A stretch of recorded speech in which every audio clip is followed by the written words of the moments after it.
Welcome back to World Crisis Radio. So we were speaking of the G20 in Toronto, Canada, I guess it was, this past weekend. The spirit of brooding that ruled the roost, the spirit of savage, brutal austerity.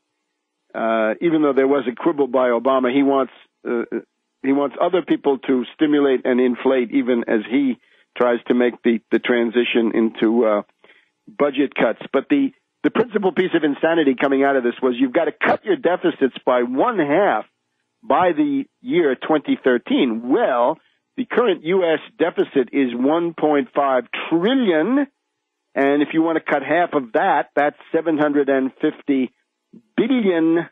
That's a lot of budget cuts. Now, what if you really do that? You'll destroy the U.S. economy. You'll destroy the U.S. budget. It's the same thing we've seen again and again. Brüning found it in Germany between 1930 and 1932. The more you cut the budget, the more you gouge social services, the more you raise taxes. That part too. You will destroy the only parts of the economy that are left. Many of them depend on the state sector. Fine. You're going to destroy the state sector. Your overall economic activity goes down towards zero.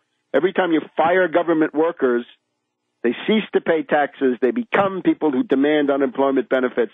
If you then turn around and deny them the unemployment benefits, which is being done now or attempted, then you turn them into activists for totalitarianism. They become available as a mass of terrified, super exploited, useful idiots who will turn in any direction. And we're seeing that too. In other words, you destroy your political system in addition to destroying your budget and your economy. And worst of all, you destroy your human capital. You destroy a whole generation of people by destroying their education, destroying their career opportunities, and precipitating them into the despair and the lumpen proletariat, right? The proletariat in rags, the jobless world where there is no hope.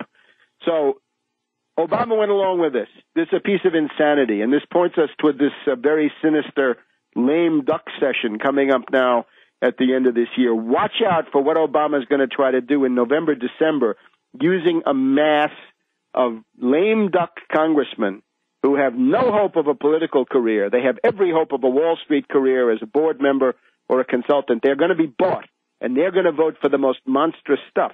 They're going to vote for cap and trade, a $1 trillion tax on top of everything.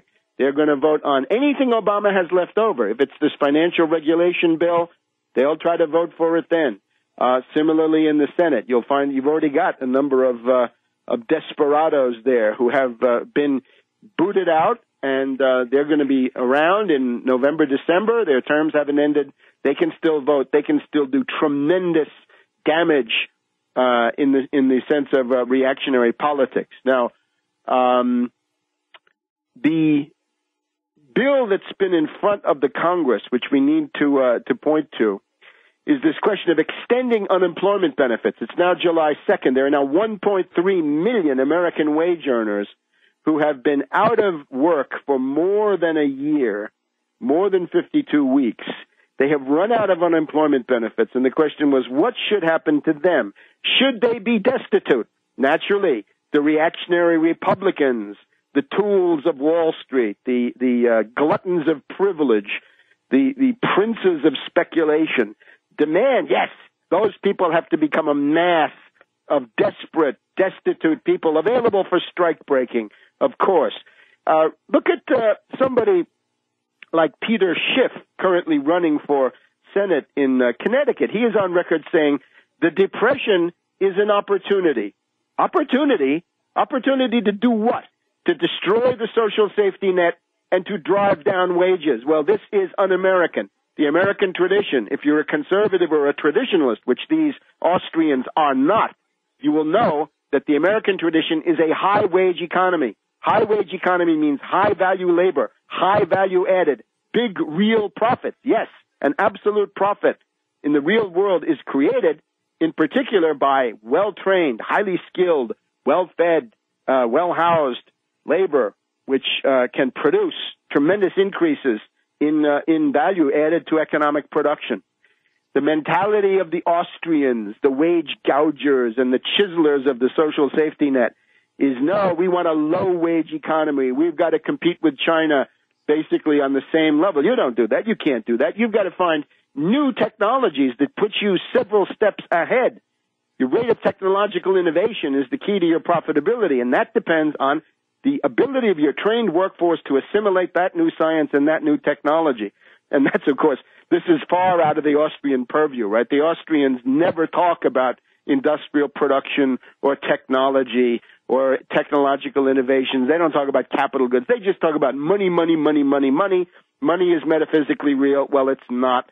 What is real is factories and workers in them producing things. And the question is, what's the quality of that? And it doesn't have to be belching smokestacks. It can be it can and should be ultra modern. So therefore, we need to maintain mental capital, and all of these things grow out of an analysis which is based on production and innovation and technological and scientific progress.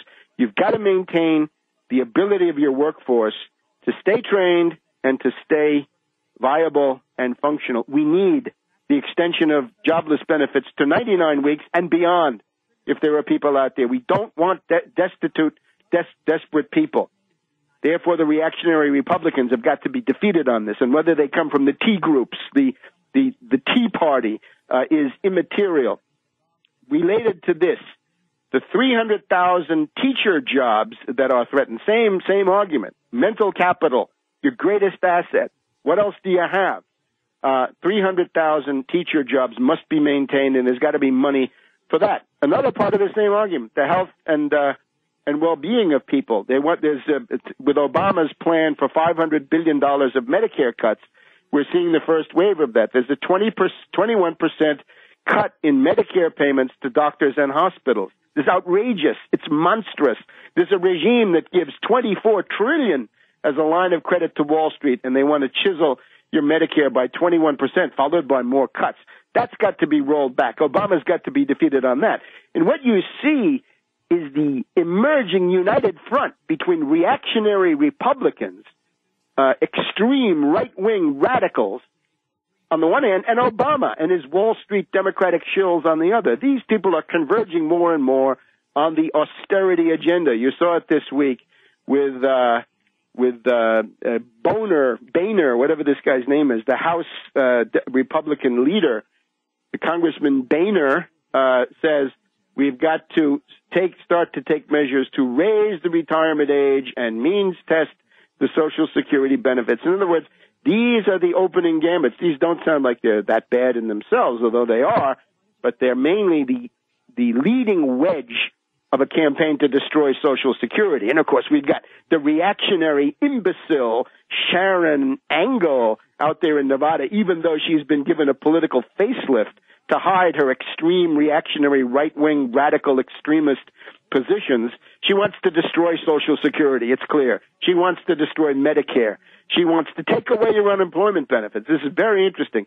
Emerging in the Republican argument is not just that you can't afford unemployment benefits because of this economy, of course, created by Wall Street, as they damn well know, but that unemployment benefits are intrinsically bad because they allow lazy people to lie around and not look for work when they should be out there taking minimum wage or sub-minimum wage jobs. And this, of course, is the argument that we saw 1937 in the reactionary regroupment during the New Deal, when people found that they couldn't gouge people because you could, particularly in the South, they said that they couldn't get household workers because the household workers could go to the WPA and make more than they could as household workers. Then you had a real rebellion of, in particular, the Southern ruling classes and ruling elites who wanted their house servants and they wanted them cheap. Well, sorry, the American way is a high-wage economy. Back in a minute.